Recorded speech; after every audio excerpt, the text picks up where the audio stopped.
ఆ డబ్బులను ఏ రకంగా కేటాయిస్తాం, ఏ రకంగా ఏ స్కీమ్స్ చేస్తామనేటువంటి ఆ ప్లానింగ్నే బడ్జెట్ అంటాం. దాంట్లో ఏ పథకానికి ఎంతెంత డబ్బులు కేటాయిస్తామనేది ప్రధాన అంశం.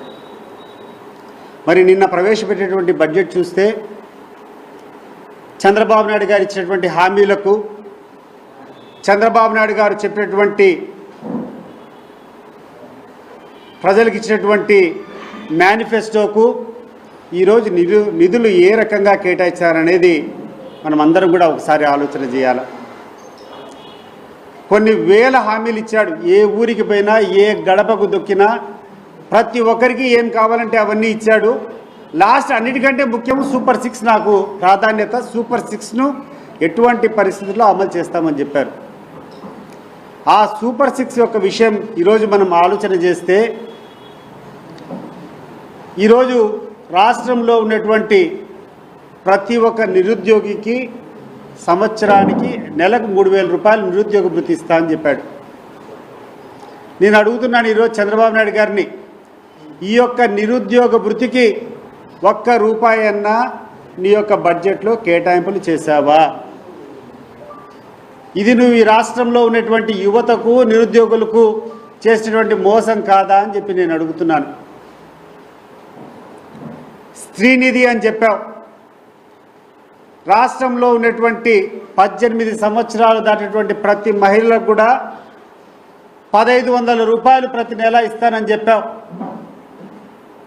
దీనికి సంబంధించి ₹1 అన్న ఈ బడ్జెట్లో పెట్టావా చంద్రబాబు నాయుడు గారు?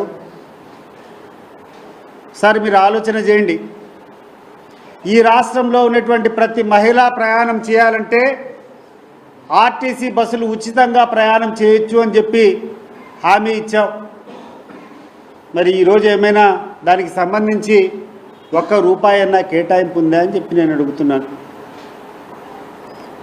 తల్లికి వందనం స్కీమ్ కోసం ఈరోజు ఆరాకొర నిధులు కేటాయించినావు. నాకు తెలిసినంత వరకు దాదాపు 12,000 చిల్లర కోట్లు దీనికి అవసరమైతే నువ్వు 9,000 కోట్లు మాత్రమే ఈరోజు దీనికి కేటాయించినావు. అది అమలవుతుందో లేదో తెలియదు. ఆ 9,000 కోట్లను కూడా పూర్తిగా సద్వినియోగం చేస్తావో లేదో కూడా తెలీదు. ఎందుకంటే పోయిన బడ్జెట్లో మీరు అలాట్ చేసింటి అన్నీ పూర్తిగా డబ్బులు ఖర్చు పెట్టారా? ఒకసారి ఆలోచన చేయండి. ఈ 2024, 2025లో మీరు కేటాయించిన డబ్బులు కూడా పూర్తిగా ఖర్చు పెట్టలేదు. దీపం పథకం అంటే ఈ యొక్క మహిళలకందరికీ కూడా 3 గ్యాస్ సిలిండర్లు ఉచితమని చెప్పి నువ్వు చెప్పావు. నేను సవాల్ విసురుతున్నాను ఈ తెలుగుదేశం కూటమి ప్రభుత్వానికి. మీకు ధైర్యం ఉందా? గ్రామాలకు వచ్చి మీరు ఎదుర్కొంటారా ప్రజలను? కనీసం 60% మందికి మించి ఈ యొక్క పథకం అందడం లేదు. నేను మా ఊర్లో ఎంక్వైరీ చేశా. సెంట్రల్ గవర్నమెంట్ నుంచి రావాల్సినటువంటి సబ్సిడీ 48 రూపాయల చిల్లర ఏదో వాళ్ళ అకౌంట్లో పడింది తప్పితే ఇంతవరకు ఈ రాష్ట్ర ప్రభుత్వం తరపున మీరు ఉచితంగా ఇస్తామనేటువంటి పథకం సంపూర్ణంగా అందరికీ పడలేదు. దాదాపు 40-45% మందికి ఈ యొక్క పథకం అమలు కాలేదు. ఇదే మీకునేటువంటి చిత్తశుద్ధి? రేపు భవిష్యత్తులో మీరు చేసేటువంటి అన్ని కార్యక్రమాలు కూడా ఒక 5% ప్రజలకో 10% ప్రజలకో చేసేసి మేము ఇచ్చినామని చెప్పుకునేటువంటి పరిస్థితులు వస్తాయా? రైతు భరోసా అని చెప్పారు, 20,000 కోట్లు అని చెప్పారు, 20,000 రూపాయలు ప్రతి ఒక్క మనిషికి ఇస్తామని చెప్పారు. ఈరోజు ఈ బడ్జెట్లో చూస్తే కనీసం అంటే సగానికి సగం మందికి ఇచ్చేటువంటి అవకాశం లేదు. మీరు చేసినటువంటి అలాట్మెంట్లో అది పూర్తిగా ఈ రైతులందరినీ భాగిస్తే 20,000 కాదు కదా 10-12,000 కూడా వచ్చేటువంటి అవకాశం లేదు. లేకుండా అంటే ఒక 60% మంది బెనిఫిషరీస్కి వచ్చి మిగతా వాళ్ళకందరికీ ఎగరగొట్టేటువంటి పరిస్థితుల్లో ఉంటాయి.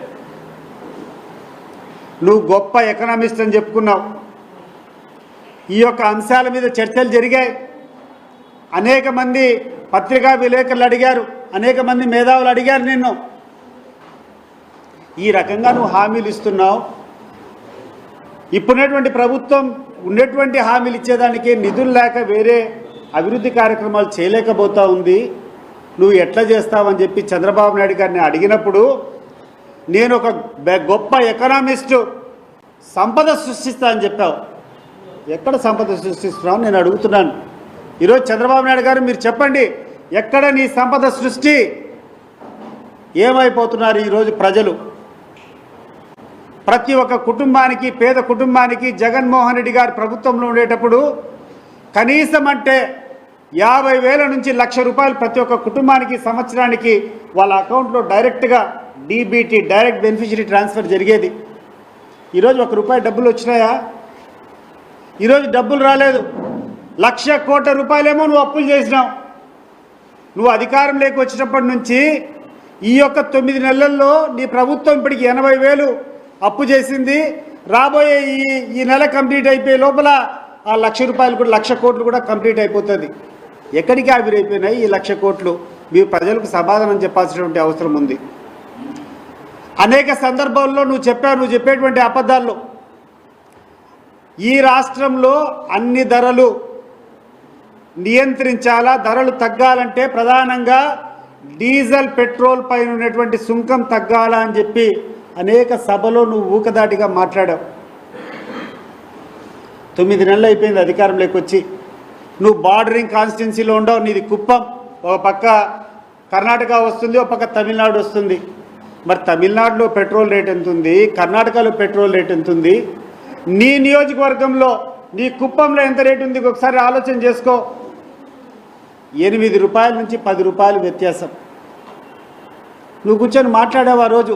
జగన్మోహన్ రెడ్డి గారు అన్యాయం చేస్తున్నారు, అధిక పన్నులు వేస్తున్నారని చెప్పి తగ్గిస్తానని చెప్పావు.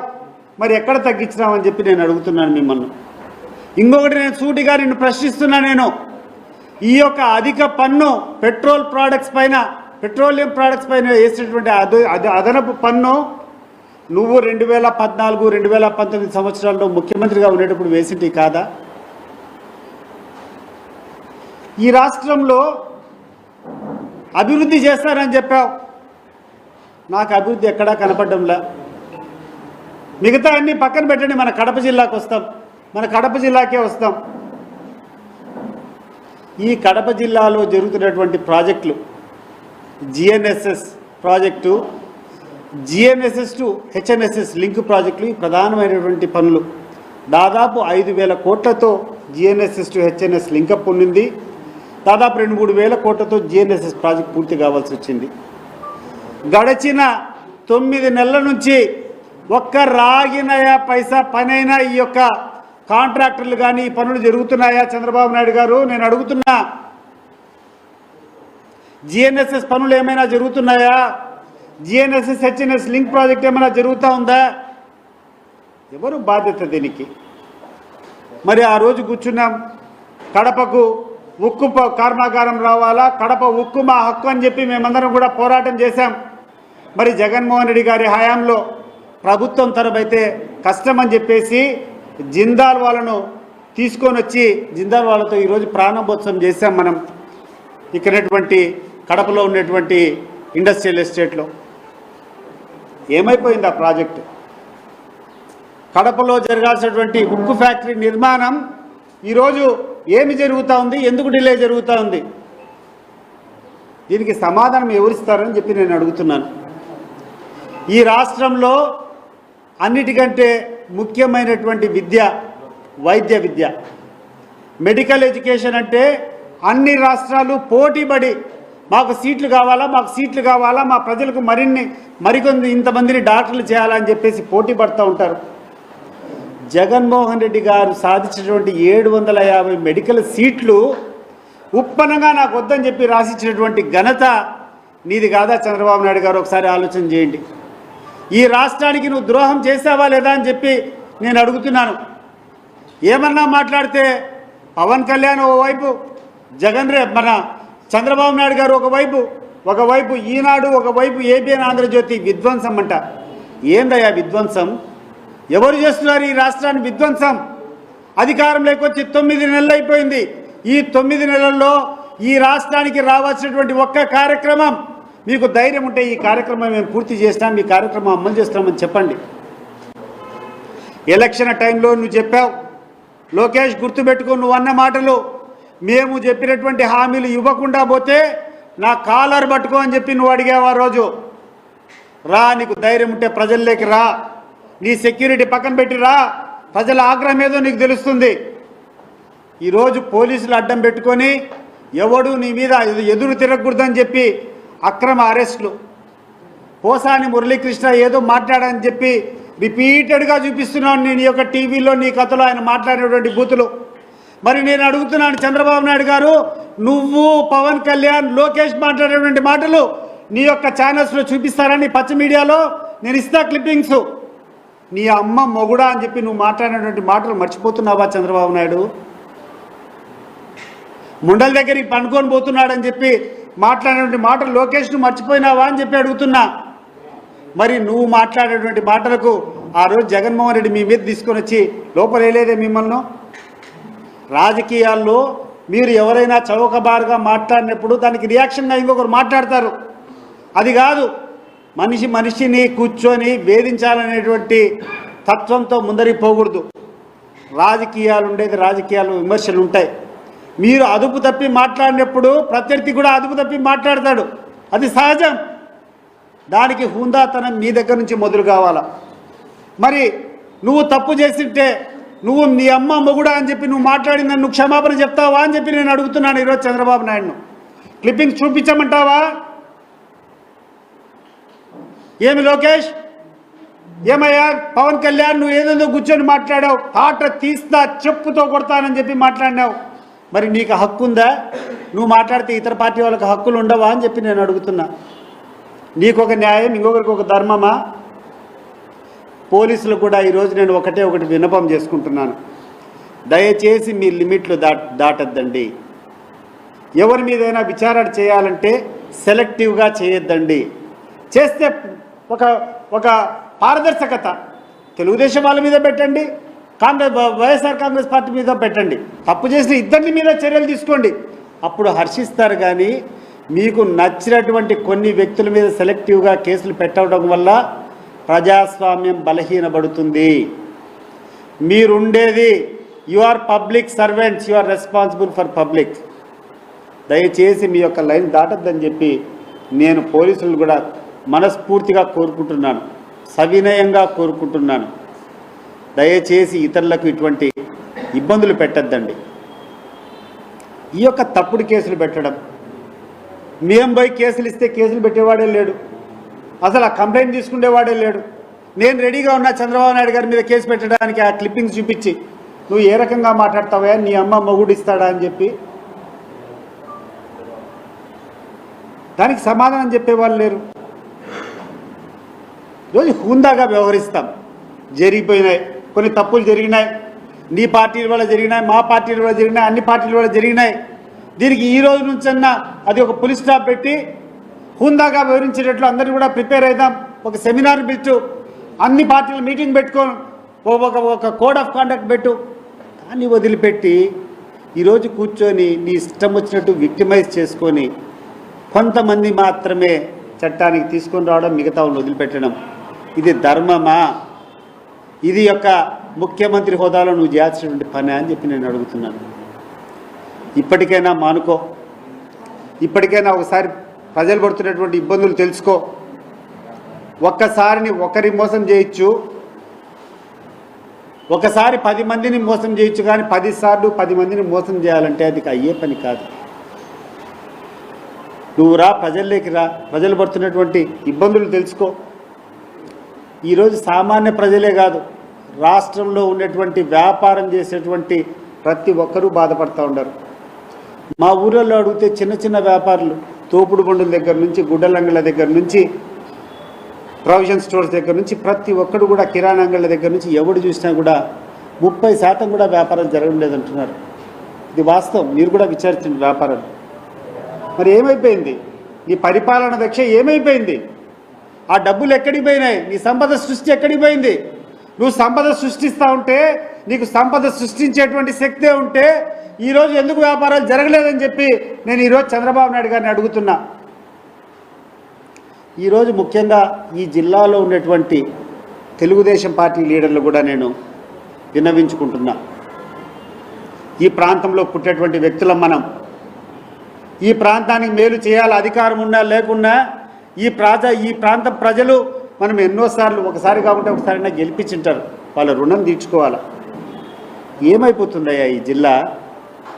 ఉక్కు ఫ్యాక్టరీ గాలికి బాయ్, జిఎన్ఎస్ఎస్ పనులు జరగడం లేదు, జిఎన్ఎస్ఎస్ హెచ్ఎన్ఎస్ఎస్ పనులు జరగడం లేదు. రాష్ట్రంలో ఉన్నటువంటి మన మన పులివెందుల్లో ఉన్నటువంటి మెడికల్ కాలేజ్కు అడ్మిషన్స్ లేవు, ఒక అడ్మిషన్ కూడా జరగలే, ఈరోజు ప్రారంభం కూడా కాల. ఏం తీసుకొని వచ్చారు ఈ జిల్లాకు? ఈ పాత కడప జిల్లాలో 8 సీట్లు మీకు ఇచ్చారు. మీరందరూ యునైటెడ్గా చంద్రబాబు నాయుడు గారితో పోరాడండి. ఈ జిల్లాను నిర్లక్ష్యం చేయొద్దండి. ఈ జిల్లాకు మామూలుగా అందరితో పాటు సమానంగా రావాల్సినటువంటి నిధులు, ఇక్కడ జరిగేటువంటి ప్రాజెక్టులన్నీ పూర్తి చేసినటువంటి కార్యక్రమాన్ని మొదలుపెట్టండి. 9 నెలలు అయిపోయింది. మీరు చేసే కార్యక్రమాల వల్ల బహుశా చాలా చులకనైపోయినట్టున్నారు. చంద్రబాబు నాయుడు గారి దృష్టిలో మీరు చాలా చులకనైపోయినట్టున్నారు. మీ గౌరవం పెరిగేటువంటి స్థాయిలో మీరు ప్రవర్తించండి. చిన్న ఆదాయాల కోసం పోయి ఆయన దగ్గర చులకనై ఈ జిల్లాను సర్వనాశనం చేస్తూ ఉండరు. ఈ జిల్లా నిర్లక్ష్యం కావడానికి కారణము స్వార్థంతో మీరు చిన్న కక్కుర్తులు పడేటువంటి విధానం వల్ల మీరు చంద్రబాబు నాయుడుని క్వశ్చన్ చేయలేకుండా.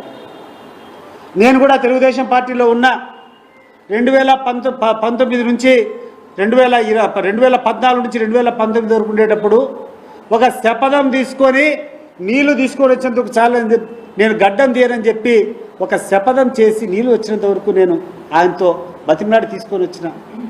మీరు కూడా అటువంటి పోరాట పట్టం చూపించండి. జిల్లాలో ఉన్నటువంటి తెలుగుదేశం పార్టీ నాయకులు మీరు ప్రజల్లోకి పోవాలంటే ఏదో ఒకటి మీరు చేయాలా. ఉండేటువంటి స్కీములన్నీ ఆగిపోతే మాట్లాడేవాడే లేడు. కాలేజీ సీట్ లేకుండా అంటే మాట్లాడేవాడు లేడు. ఉక్కు కర్మాగారం నుంచి స్టార్ట్ చేయకుంటే మాట్లాడేవాడే లేడు. రేపు ప్రజలు మిమ్మల్ని క్షమించరు, గుర్తుపెట్టుకోండి. ఆయనేమో బిజీగా పైన ఆయనకు రావాల్సినటువంటి కలెక్షన్ల కోసం వాళ్ళ యొక్క కలెక్షన్స్ వాళ్ళు మొదలుపెట్టినారు. వాళ్ళు కలెక్షన్స్లో ఉన్నామని చెప్పి ఇక్కడ నుండి స్థానికంగా మీరు కూడా చులకన అయిపోతున్నారు. జనంలో ఎక్కడ చూసినా కూడా చాలా చులకన భావంతో మీ గురించి మాట్లాడుతున్నారు. దయచేసి చెప్తున్నా, డబ్బులు ప్రాధాన్యం కాదు, ప్రజలకు చేసేటువంటి మేలు గుర్తుపెట్టుకుంటారు. ఈ జిల్లాకు రావాల్సినటువంటి అన్ని కార్యక్రమాలను ముందరుండి చేయండి. అండ్ చంద్రబాబు నాయుడు గారు కూడా చెప్తున్నా, ఎప్పుడో ఇస్తాం, అరకొర ఇచ్చి మేము అన్నీ ఇస్తామని చెప్తే ప్రజలు పిచ్చోళ్ళు కాదు, ప్రజలు తిక్కలోళ్ళు కాదు. పోయిన సంవత్సరం రావాల్సినటువంటి 50,000 నుంచి 1,00,000 రూపాయలు ప్రతి కుటుంబానికి ఎదురు చూస్తున్నారు. ఈ సంవత్సరం కూడా నువ్వు చెప్పింటే అన్నీ చేయలేదు.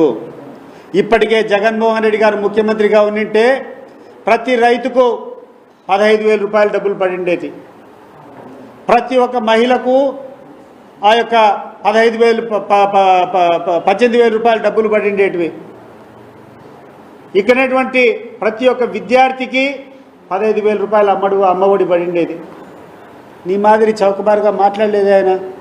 జగన్మోహన్ రెడ్డి మాట్లాడితే ఒక సీజన్డ్ పాలిటీషియన్, ఒక మాటకు విలువ ఉంది.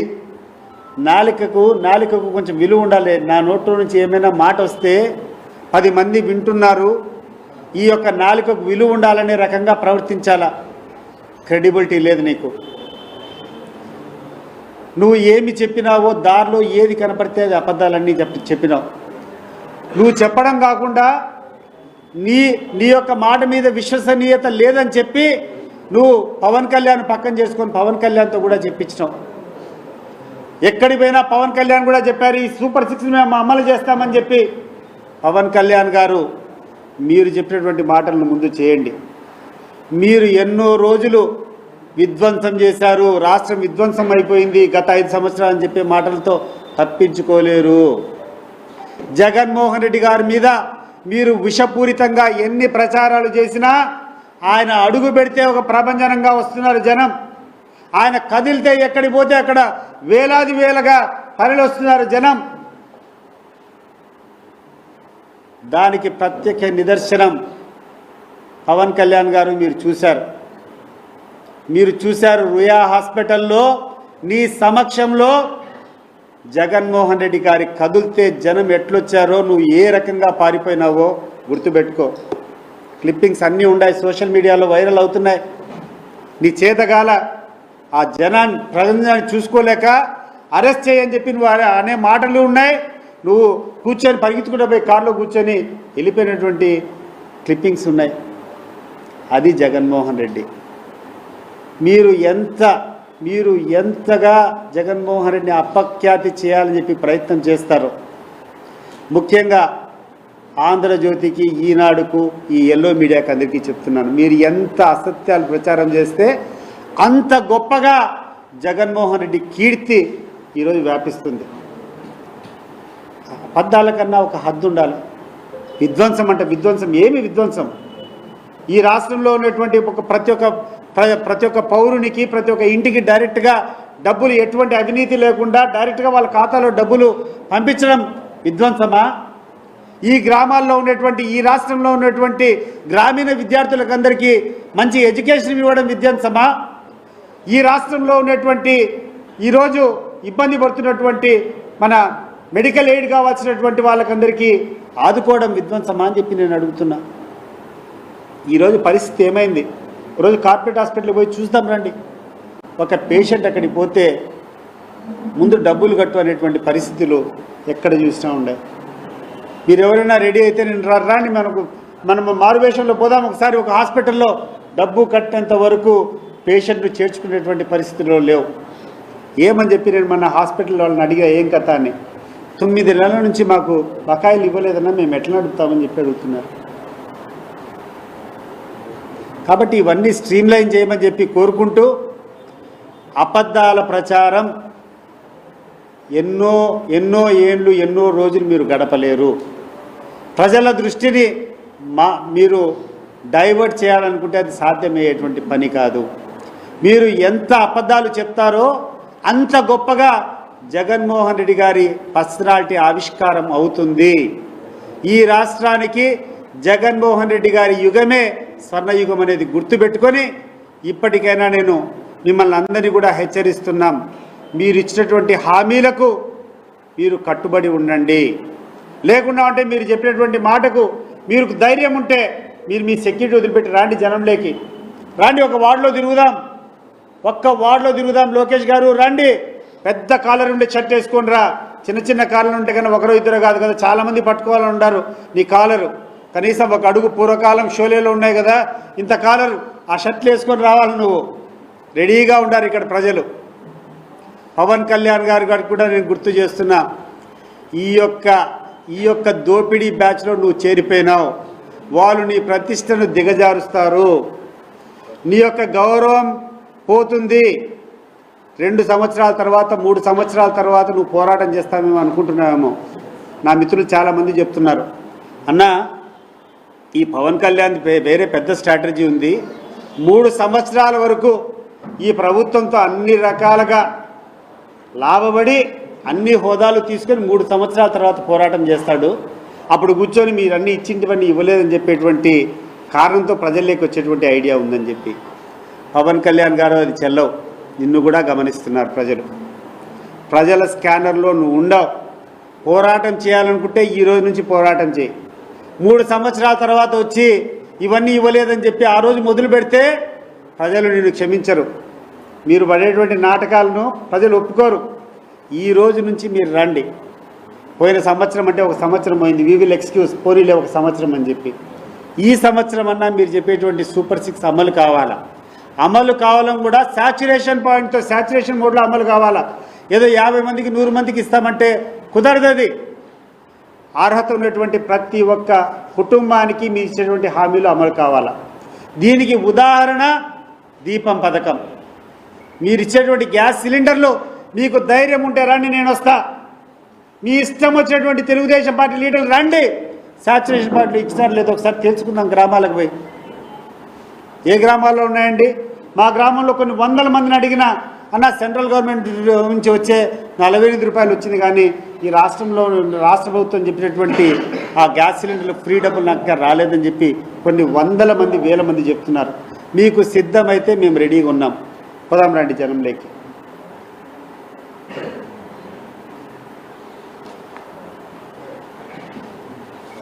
Any question sir? ఎస్.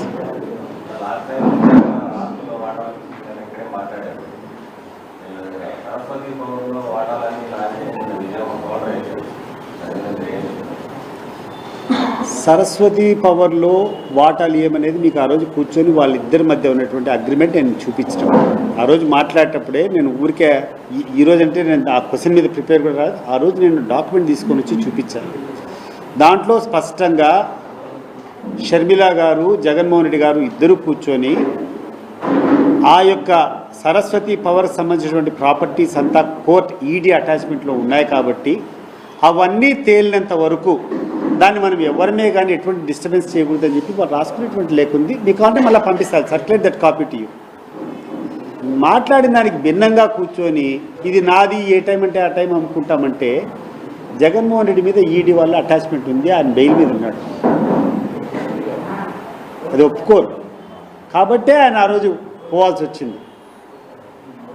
ఇప్పుడు కూడా మీకు కావాలంటే ఆ కాపీ పంపిస్తాను. షర్మిల గారి స్వహస్తాలతో ఆమె చేసుకున్నటువంటి ఒడంబడిక అగ్రిమెంట్ విత్ జగన్మోహన్ రెడ్డి, సరస్వతి పవర్స్లో ఉన్నటువంటి ఆ షేర్స్ ఎవరు కూడా ఆ ఈడీ అటాచ్మెంట్ అంతా పూర్తిగా తొలగిపోయినంత వరకు ట్రాన్స్ఫర్స్ కానీ ఇంకోటి చేయకూడదనేటువంటి అంశం క్లియర్గా మీకు చూపిస్తాను.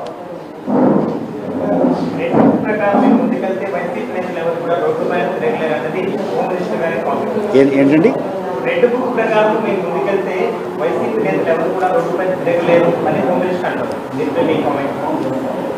హోమ్ మినిస్టర్ గారు, నువ్వు కాదు ఇంకా కొన్ని 100 తరాలు వచ్చినా కూడా ఈ భారత రాజ్యాంగం నీ దయాదాక్షిణ్య వల్లనో, నీ లీడర్ చంద్రబాబు నాయుడు దయాదాక్షిణ్య వల్లనో, లేకుండా ఉంటే నీ లోకేష్ దయాదాక్షిణ్య మీద నడవడం లేదు. గుర్తుపెట్టుకో, we all are empowered by this constitution of India.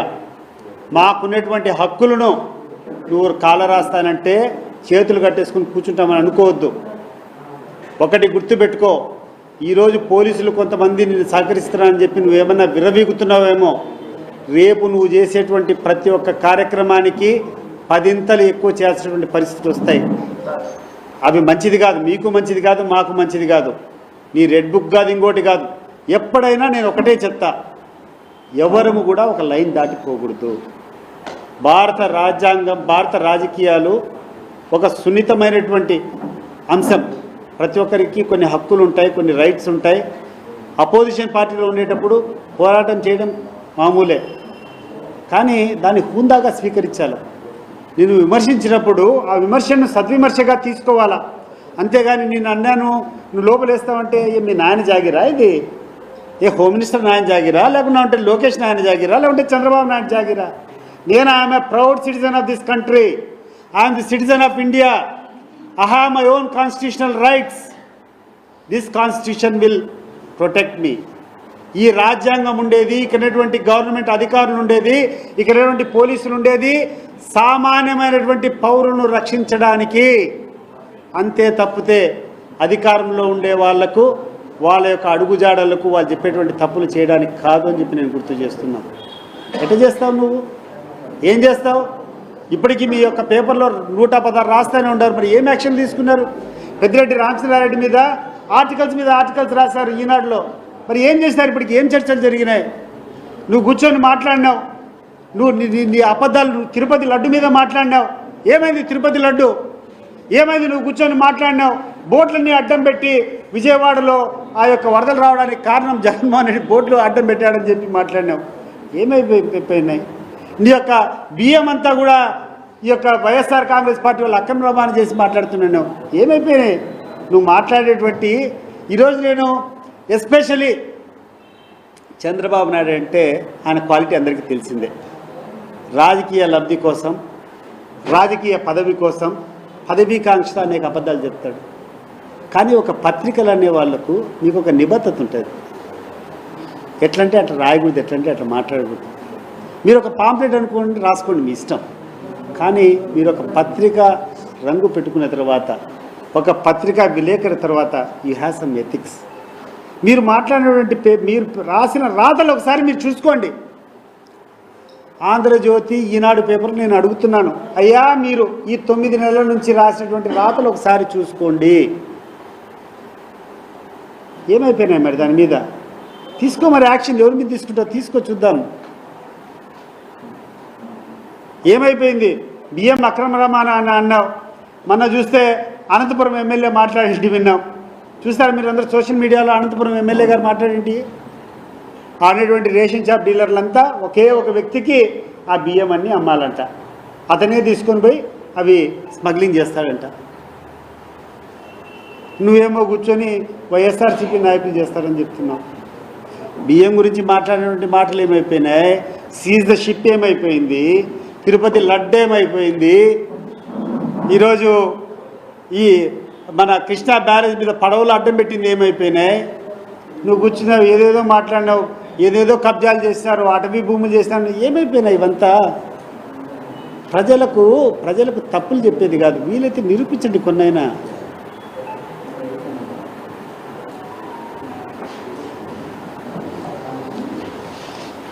Anymore